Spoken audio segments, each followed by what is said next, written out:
Beyond the Classroom, a podcast where we will be getting to know and meet our teachers, learn from them how to deal with uncertainties, problems, and get advice from them about life beyond the classroom.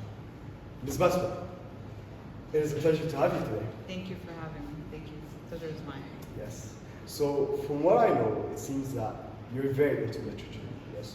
Yeah. Is there any other reason you chose language arts as a major to pursue, or like a career choice to pursue, essentially?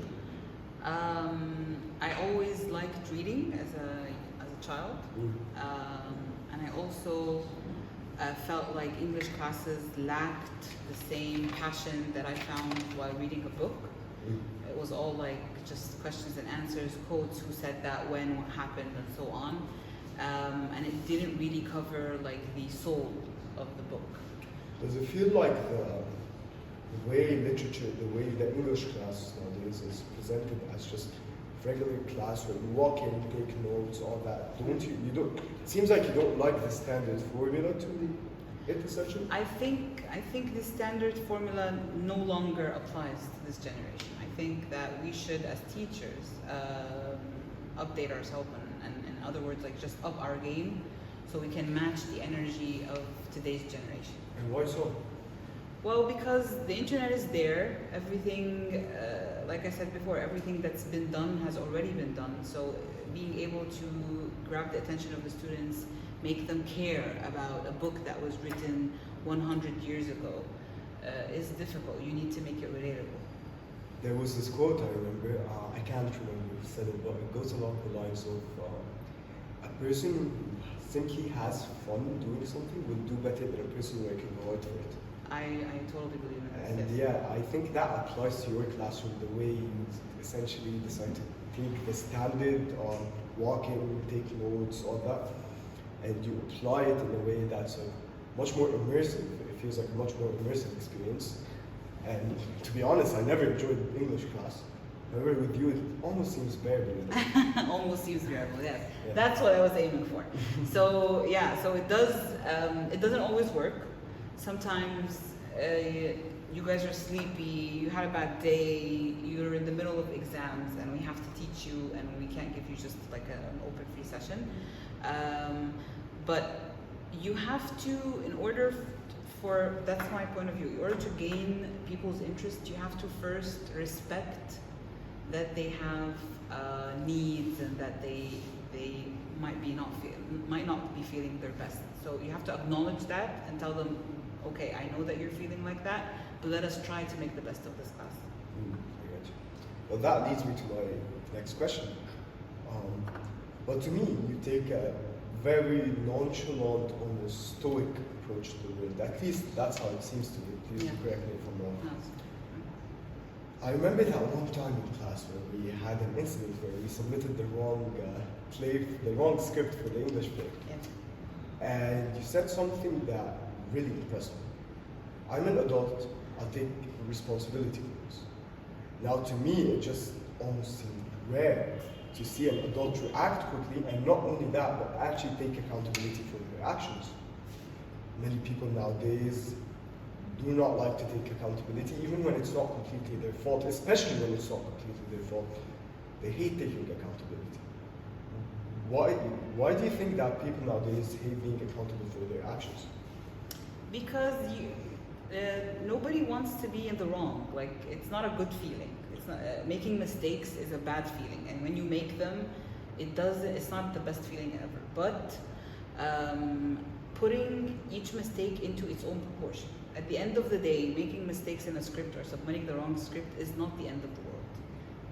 And do you think that's a problem with the ego, or much more driven from insecurity? Yes, I think if a teacher, I'm gonna specify general teachers, and then if we're gonna talk more broadly, yes, thank you. We're gonna say humans in general, people, adults, don't like to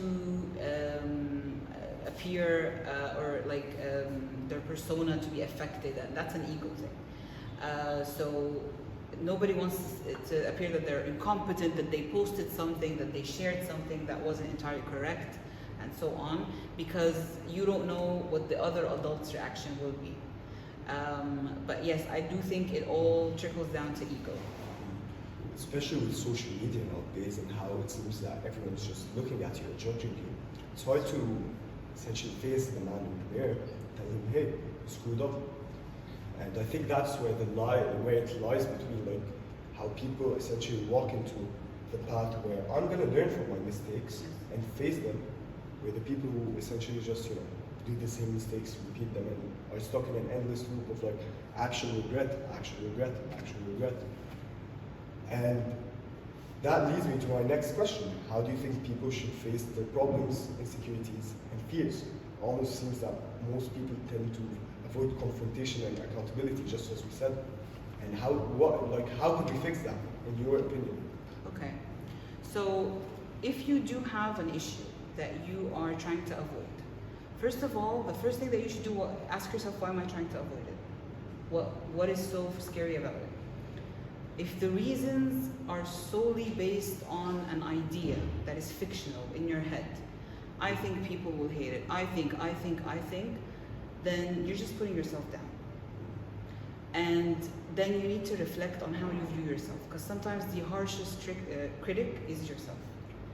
The other day I was just speaking with Mohamed and I told him, most people's problems lie in their heads. And yeah, I think that's essentially what you're saying here, is that your problems are just things that you face in your own head, in your own mental battle. None of it exists in the real world. Yes, most of the problems are like that. Some of the problems are actually problems that you've created. That's when you have to step up and bear the consequence. Because if you do not, the embarrassment and the bad feeling that you get from having the confrontation, because when you have a confrontation, you do feel a bit apprehensive, anxious, and so on. These are healthy feelings to have, because you're gonna learn that you don't want to be put in this situation again, because that feeling wasn't a good feeling. So you learn from that. But if you avoid it, you never experience this feeling and you never learn from this mistake. Yes, it's essentially that the punishment is greater than anything. It makes you remember. Yeah, it's not a point. It's just the lingering bad feeling that you have after a confrontation. We've all been through confrontations. Even if you are in the right, it doesn't feel good because you are stepping out of your comfort zone. Yeah, with all the stress, like you did this, you did that. Exactly. Well, one thing to add on, you also tend to appear very emotionally intelligent to me. The other day, Mahmoud was like, you could ask Ms. Basma about emotional intelligence, and I was like, you're goddamn right. I was like, you're so right. And essentially, do you think emotional intelligence is something that people can learn to acquire? And if so, how important is it for you to be able to be in control of your emotions, for you to be able to suppress your feelings essentially and just act based on the situation? Okay, I think a big part of emotional intelligence is putting what you're feeling in not in the forefront. Like, that's not a priority now. Like, when I enter a class, even if I just had a fight, I have a lot of deadlines and so on. If you enter a class and find that something has happened in this class, a problem, a fight, and so on, it's not about you.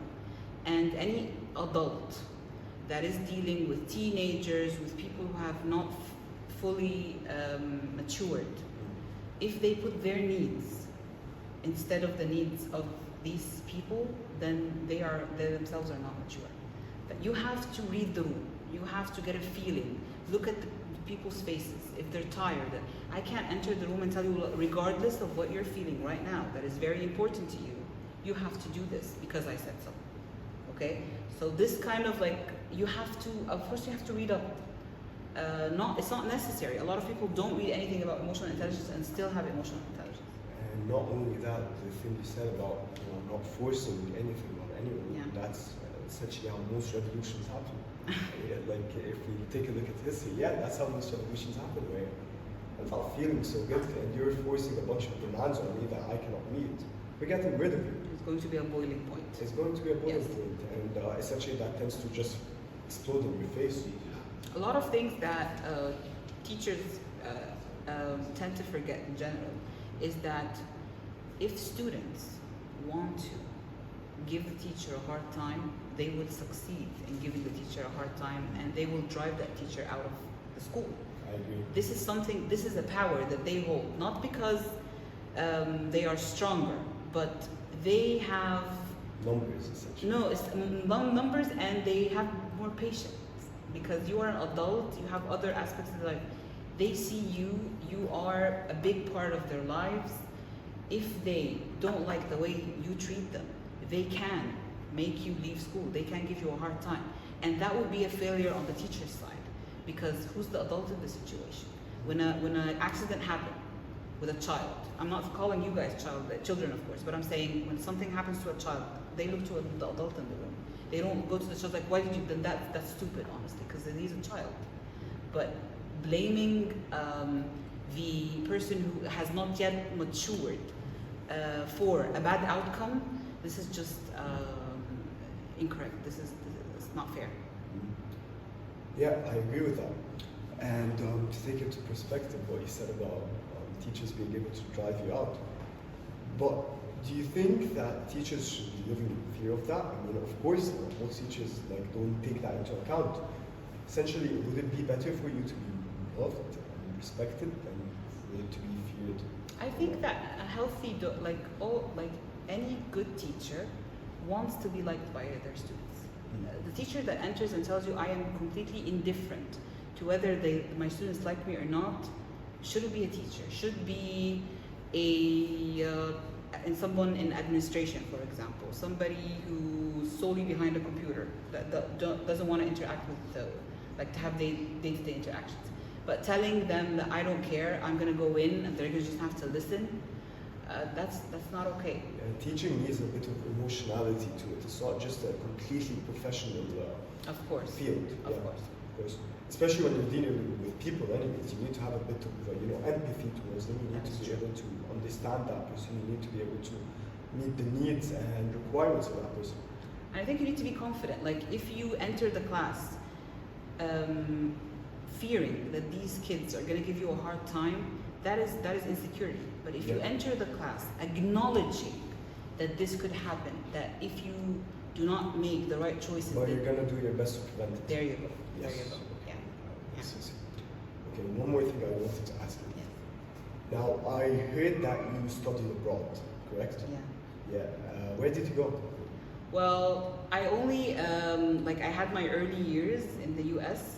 My dad was doing his PhD in UCLA, so we had to live in California for quite a while. So I went to school there for a while. Yeah. And how did it feel like to be just a Muslim Egyptian girl in a foreign country where you only had your family, nobody you could be fully connected to based on your ethnicity and culture? Yeah. How did you adapt to that?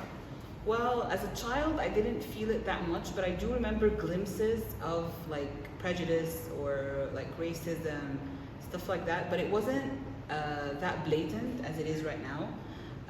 And maybe I didn't experience it because I was a child, but when I do talk to my parents, they do tell me that because my mom wears a hijab, so there were a lot of negative comments about what she was wearing and so on, and the fear of the other. But at that time, because it was the 90s, so it wasn't that bad. Yeah, it wasn't that bad. Yes. Fear of the other. That's interesting. Most people would essentially fear change, and seeing someone outside their ethnicity walking alongside them in their average day-to-day life, that represents change to that person. Yeah. Do you think racism stems from insecurity, or does it stem from much more, something more deep within? I think racism stems from fear. Because you are fearing the other because you do not understand the other, and in some very severe cases and violent cases, you are not willing to understand the other. You are afraid of change. You are completely rejecting it without being a little bit open-minded to it. Yes. Even if it's for the slightest bit. That is true.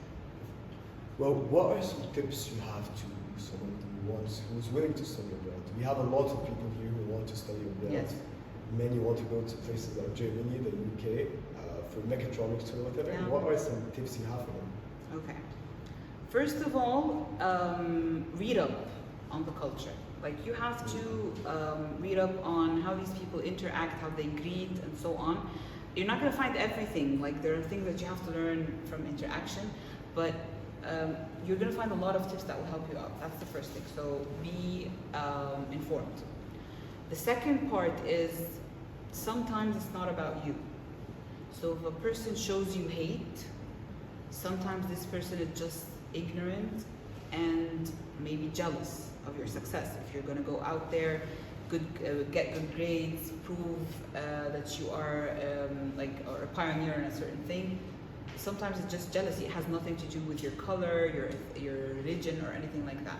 Jealousy exists everywhere. Yes. It exists even amongst It is brothers. universal. Yes. It is universal. Yeah, and well, that actually touches on a subject that I was kind of interested in. Go on. A couple of days ago, I saw two people. They were fighting over.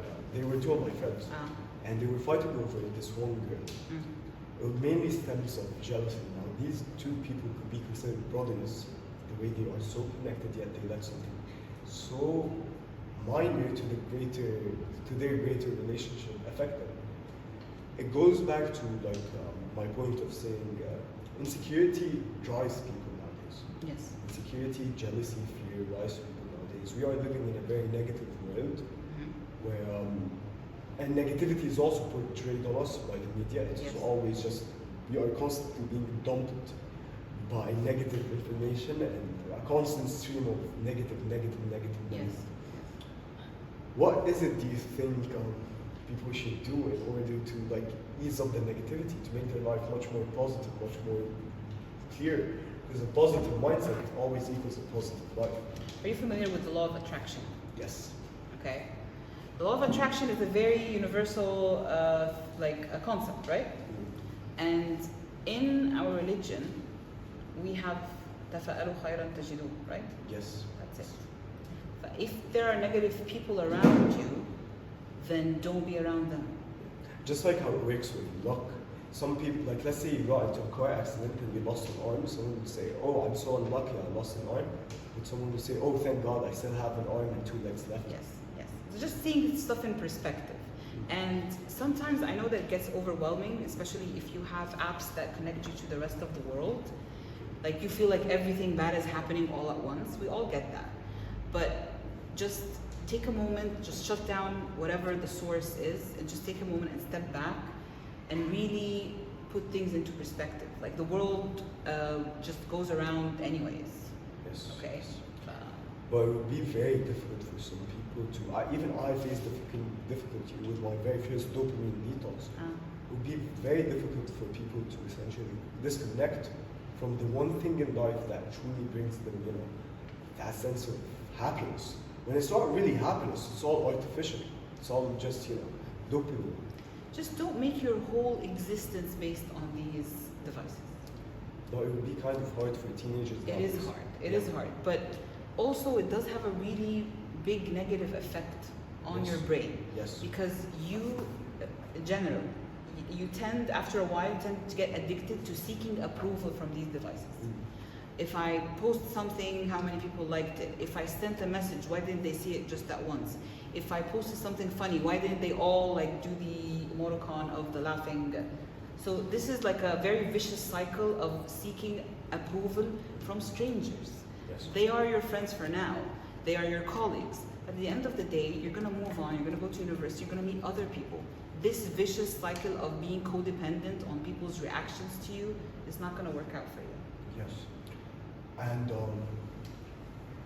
as I was saying, thing is, when you say it's a vicious cycle and all that, it really led me to think, how, hey, you could say to yourself, oh, I don't really care about these people, I don't really care about their opinions, but we humans are social creatures, and you can't really ignore your nature. Yeah. You can't really put it aside. You can't say, "Oh, I'm not going to care about these people," because we're simply programmed by an evolutionary program to care about the hierarchy, to care about what other people think of you. Yes. And especially the people you want to take approval of it. It definitely affects and messes with your head. Definitely, but it is our role and to be more informed about this cycle and how to avoid it, because the statistics are there, the research has already been done. It does, and that's why people went crazy in the pandemic. Yes, there was a pandemic. Yes, everything was shut down, but because they had to kind of be like a cabin fever, like they said, they were sitting in a place, they had only these devices. That was their only soul of only means of communication. So that is, it did affect people very negatively. So, yeah. Well, okay, back to the Salim abroad topic. Yes. So I wanted to ask you two last questions. Yeah, go ahead. What are some do's and don'ts you would like to tell people who are planning to study abroad? Okay. The do's: always be polite. Always be gracious. First, be gracious. If the person shows you rudeness or steps over the line, set boundaries. It is your right to set boundaries. Okay? It is not our role to be agreeable or people pleasers because we are dealing with foreigners. No. However, first, be nice. It goes a long way. It really does. And you don't think it does, like in this particular instance or when I talk to somebody and I'm extra nice, people remember it and it will pay forward. So that's the first thing. The don'ts: don't go in their faces flaunting your culture, being all like, you know what, this is me. If you want, it's not your personality. That's not gonna fly. That's not gonna, you are a stranger in a strange land. They will not accept you from the get-go just because you are who you are.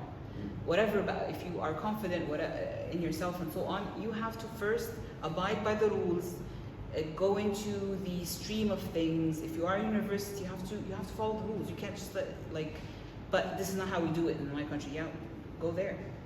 So yeah. Okay, that's actually makes a lot of sense. You're in no position to act like you're special just because you're foreign. Yes. At the same time, they're just people. And you can't go there like, I am gonna educate you, because you don't. Even if you have more information, that's not the way to go. Yeah. Okay, one final question. You have a very, very long history of teaching, as I know. Do you have any particular regrets? Any particular regret in teaching? I think there are no regrets per se. Like, I wouldn't say I regret something. I would say that I always reflect on like a class, even if I teach a class and I feel like that didn't go well. After it, I have to kind of like, okay, so what went wrong? I need to step up my game. Maybe I got a little bit lazy, and so on. So this is something that I constantly do, because if you stop learning, that's for any teacher, that's the beginning of your downfall. Well, that's all for today. Thank you so much. Thank you. Thank you so much. It was great meeting you. And thank you for watching, viewers. And well, inshallah, to another meeting beyond. Inshallah. Thank you very much. Thank you guys for having me, and I look forward to another Beyond the Classroom. Inshallah. Thank you.